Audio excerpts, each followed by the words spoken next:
ओ केकी कंठावनीलम सुरवर विलसत् विप्रपादाब्ज चिन्हम सौभाग्यम पीतवस्त्रम सरसिजनयनम सर्वदा सुप्रसन्नम पाणौ नाराच चापम कपिनिकरयुतं बन्धुना सेव्यमानं नौमीट्यं जानकीशं रघुवरमनिशं पुष्पकारूढरामम् कौसलेन्द्रपदकञ्जमञ्जुलौ कोमलावजमहेशवन्दितौ जानकी करसरोजलालितौ चिन्तकस्य मनभृङ्गसङ्गिनौ कुन्द इन्दुधर गौरसुन्दरम् अम्बिकापतिमभीष्टसिद्धिदम् कारुणिककलकञ्जलोचनम् नौमि शङ्करमनङ्गमोचनम्। भवतां समेषां श्रीमद् वाल्मीकि रामायण पारायण उपक्रमे हार्दं स्वागतम्। इदानीम् उत्तरकाण्डस्य सप्ततितमः सर्गः आरभ्यते। इस सर्ग में महर्षि अगस्त्य का एक स्वर्गीय पुरुष के शव भक्षण का प्रसंग सुनाना। पुरा त्रेता युगे राम बभूवो बहुविस्तरम समन्तात् योजन शतम विमृगम पक्षिवर्जितम। अगस्त्य जी कहते हैं, श्री राम, प्राचीन काल के त्रेतायुग की बात है। एक बहुत ही विस्तृत वन था जो चारों ओर से 100 योजन तक फैला हुआ था, परंतु उस वन में न तो कोई पशु था और ना ही पक्षी। तस्मिन् निर्मानुषे रण्ये कुर्वाणस्तपोत्तमम् अहमाक्रमितुं सौम्य तदरण्यमुपागमम्।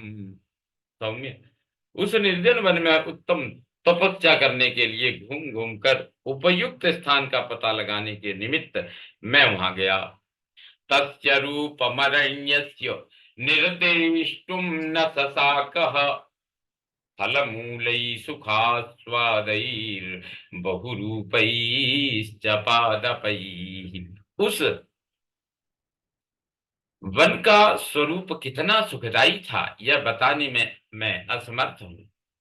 सुखद स्वादिष्ट फल मूल तथा अनेक रूप रंग के वृक्ष उसकी शोभा बढ़ाते थे। तस्यारण्यस्य मध्ये तु सरोयोजनमायतम् हंसकारंडबाकीर्णम चक्रवाकोपशोभितम। उस वन के मध्य भाग में एक सरोवर था जिसकी लंबाई चौड़ाई एक एक योजन की थी।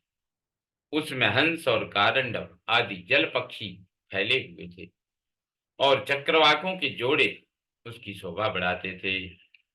पद्मोत्पल समाकीर्णम समतिक्रान्न शैवलम समतिक्रांत शैवलम तदाश्चर्यमिवात्यर्थम सुखास्वादमनुत्तमम्। इसमें कमल और उत्पल छा रहे थे, सेवार का कहीं नाम भी नहीं था। वह परम उत्तम सरोवर अत्यंत आश्चर्यमय सा जान पड़ता था। उसका जल पीने में अत्यंत सुखद एवं स्वादिष्ट था। अरजस्कम तदक्षोभ्यम श्रीमत्पक्षिगणायुतम तस्मिन् सरसमीपे तु महदद्भुतमाश्रमम् पुराणम् पुण्यमत्यर्थम तपस्वी जनवर्जितम्। उसमें कीचड़ नहीं था, वह सर्वथा निर्मल था, उसे कोई पार नहीं कर सकता था। उसके भीतर सुंदर पक्षी कलरव कर रहे थे।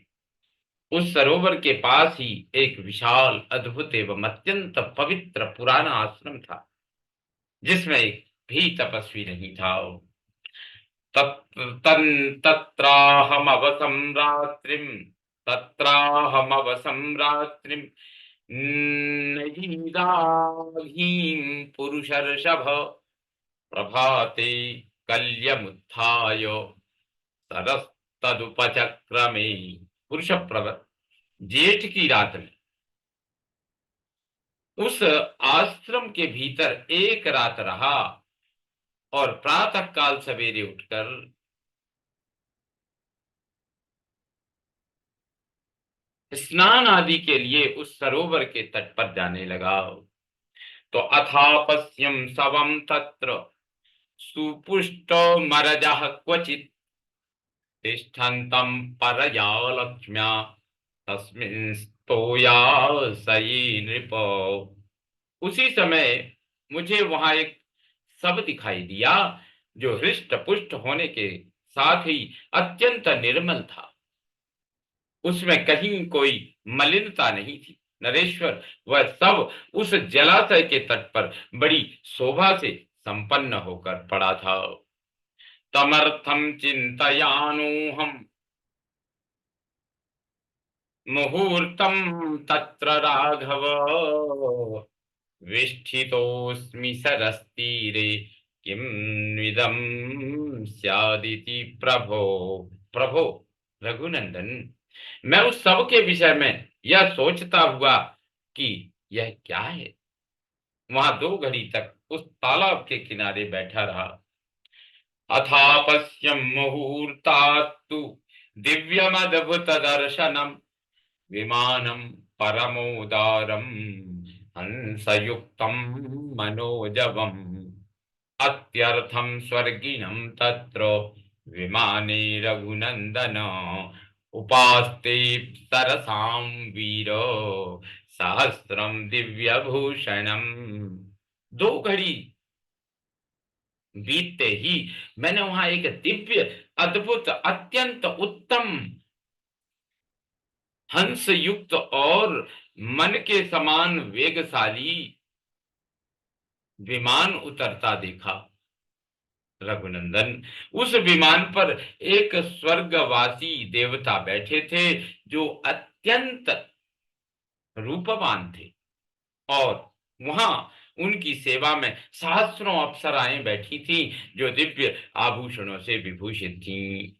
गायन्ति काचिद् रम्याणि वादयन्ति तथा परा मृदंग वीणा पणवान् नृत्यन्ति च तथा पराः अपराश्चंद्र रश्म्यास् अपराश्चंद्र रश्म्या भैर् हेमदण्डैर्महाधनैः दोधूयुर्वदनं तस्य पुण्डरीकनिवेक्षणाः पुण्डरीकनिवेक्षणाः। उनमें से कुछ मनोहर गीत गा रही, दूसरी मृदंग, वीणा और पणव आदि बजा रही थी। अन्य बहुत सी अप्सराएं नृत्य करती थी तथा प्रफुल्ल कमल जैसे विशाल नेत्रों वाली अन्य कितनी ही अप्सराएं सुवर्णमय दंड से विभूषित एवं चंद्रमा की किरणों के समान उज्जवल बहुमूल्य चंवर लेकर उन स्वर्गवासी देवता के मुख पर हवा कर रही थीं। ततः सिंहासनं हित्वा मेरुकूटमिवांशुमान् पश्यतो मे तदा रामो विमानादवरुह्य च तं शवं भक्षयामास स स्वर्गी रघुनंदन।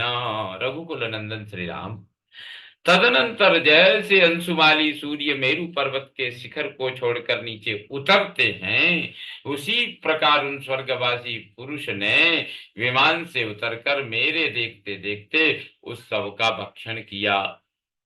ततो भुक्त्वा यथा कामं मांसं बहुसुपीवरम् अवतीर्य सरस्वर्गी संस्पृष्टुमुपचक्रमे। इच्छानुसार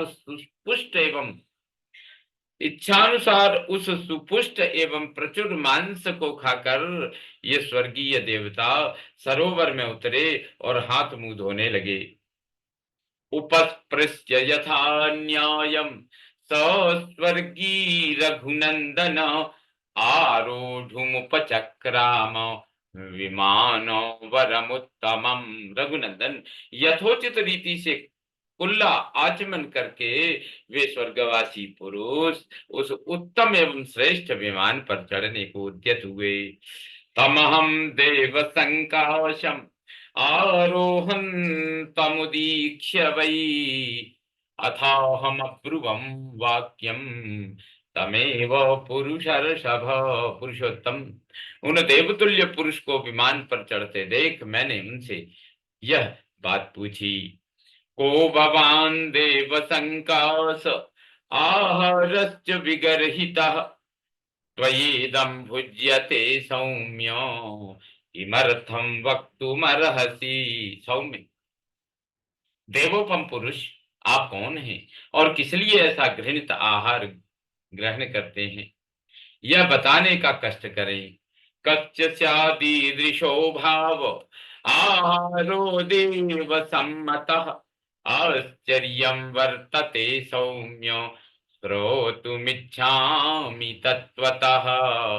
नाहमौपैकं वं नाहमौपैकं मन्ये तव भक्ष्यमिमं सवम्। देवतुल्य तेजस्वी पुरुष, ऐसा दिव्य स्वरूप और ऐसा घृणित आहार किसका हो सकता है। सौम्य, आप में ये दोनों आश्चर्यजनक बातें हैं, अतः मैं इसका यथार्थ रहस्य सुनना चाहता हूं, क्योंकि मैं इस सब को आपके योग्य आहार नहीं मानता हूं।